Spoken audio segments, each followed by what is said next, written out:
অনুষ্ঠানে স্বামী বিবেকানন্দের জন্মদিন উপলক্ষে আমার আজকের নিবেদন কবি সুবোধ সরকারের লেখা কবিতা আমি বিবেকানন্দ বলছি।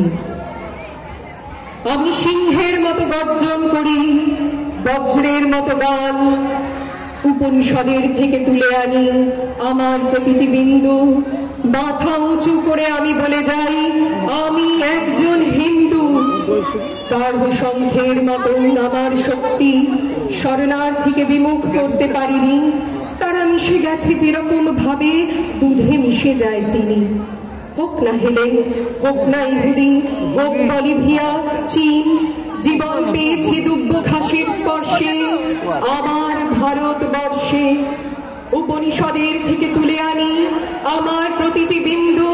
মাথা উঁচু করে আমি বলে যাই আমি গর্বিত হিন্দু।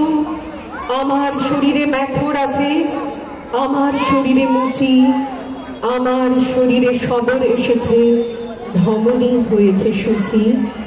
দুমুঠো অন্ন যদি পাই আমি তোমাকে না দিয়ে পারি।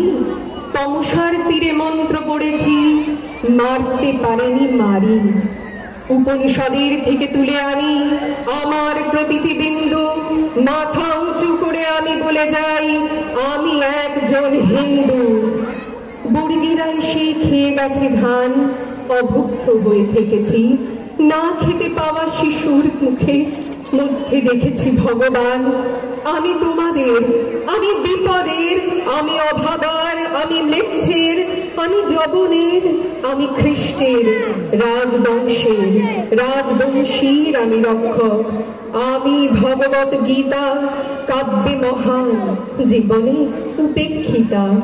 ইরানের থেকে, ককেশাস থেকে, মরুগান্ধার, মিশরের থেকে, মাচু পিচু আর মেক্সিকো থেকে, বাউলের থেকে, ফকিরের থেকে, হরিয়ানা থেকে, হরিনাভি থেকে, যাদবপুরের ক্যান্টিনে গানে রহমান থেকে সুরনিশ, লাহোরের সুরে ভাটিয়ালি করি উর্নিশ।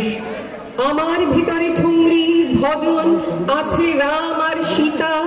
আমার ভিতরে আল্লাহ রয়েছে, আছে ভগবত গীতা। শাকান্ন খাই, তুমি খাও পশু পাখি, তাই বলে হবে ক্রুদ্ধ। আমি শরণং বুদ্ধ, ওম শরণং বুদ্ধ। অন্ধকে আমি আলো এনে দিই, খঞ্জকে দিই যষ্টি। গৃহ করে দাও, গৃহ নয় ওরে, গৃহ নয় এই বস্তি। ডাক দলিতকে, বামুনকে ডেকে আনতো, এক থালাতেই ওদের জন্য রেখেছি বেদ বেদান্ত। গরিবের ঘরে ভূমিষ্ঠ হলো যিশু, ভেসে আসে কান্না। কান্নার কোনো জাত আছে নাকি, আছে নাকি রে পান্না। মায়ের দুধের চাইতে মহৎ আছে নাকি কোনো ধর্ম। মানব জমিন চাষ করি আমি, গাছ লাগানোই কর্ম। বালি বেলুড়ের গঙ্গার জলে এনেছি সপ্ত সিন্ধু। মাথা উঁচু করে আমি বলে যাই আমি একজন হিন্দু। অসংখ্য ধন্যবাদ। স্বামী বিবেকানন্দের উদ্দেশ্যে আমার শত কোটি প্রণাম। ধন্যবাদ।